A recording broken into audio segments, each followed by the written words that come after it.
Thank you, Mr. President, and thank you, Senator Gazelka. I think it is important that I do follow up on that because I do need my constituents to know. First of all, you heard our majority leader saying he will go out to our districts and he will listen to people in our districts, but he doesn't have the need to consult with us. That is as if I said, if something happens in rural Minnesota, I will selectively go to some places in rural Minnesota and ask people. I don't need to consult with the rural members that are here, because why would I? I could go myself and ask some people in rural Minnesota about your needs. Or I can go to the Iron Range, actually, right, and talk to some people about the needs of the Iron Range, and I don't need to meet with the people who represent the Iron Range in this body. That will go. I guess that was the answer. And with respect to the visits, Senator Gazelka, I so wanted you to visit my district. And we were in communication for several days. Actually, I reached out to you to ask you to come to my district, if you recall. Because people know that you are in the majority. And as a minority in the minority, I have little power. So I understand the value and the importance of working with you.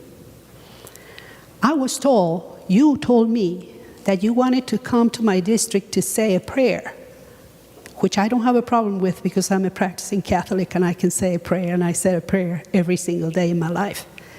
And I said to you that I will value that, but unfortunately I had over 300 businesses that were destroyed.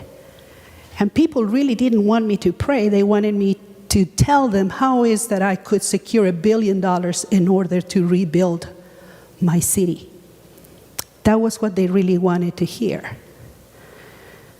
Then, Senator, you moved forward to tell me that if I really wanted to visit with you, I needed to go to Senator Champion's district because you were going to have a meeting with the pastors in his district because you believed that prayer was so important.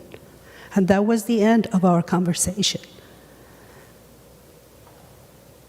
George Floyd died in the boundary of the district between the boundary between Senator Hayden's district and my district. That's 4 blocks from my house.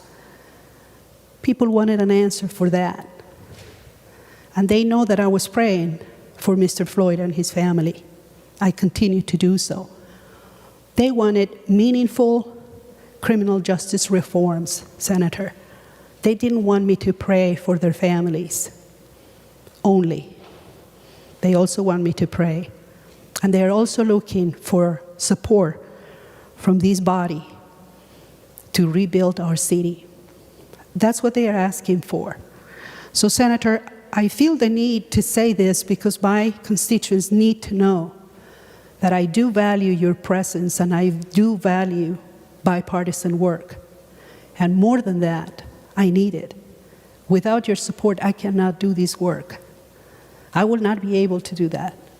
So I wanted to clarify that because I don't want my district to think that I am not doing my work, that I am not trying hard to do what I need to do in order to deliver these changes that are necessary, as well as the support that we need for our city. Thank you, members.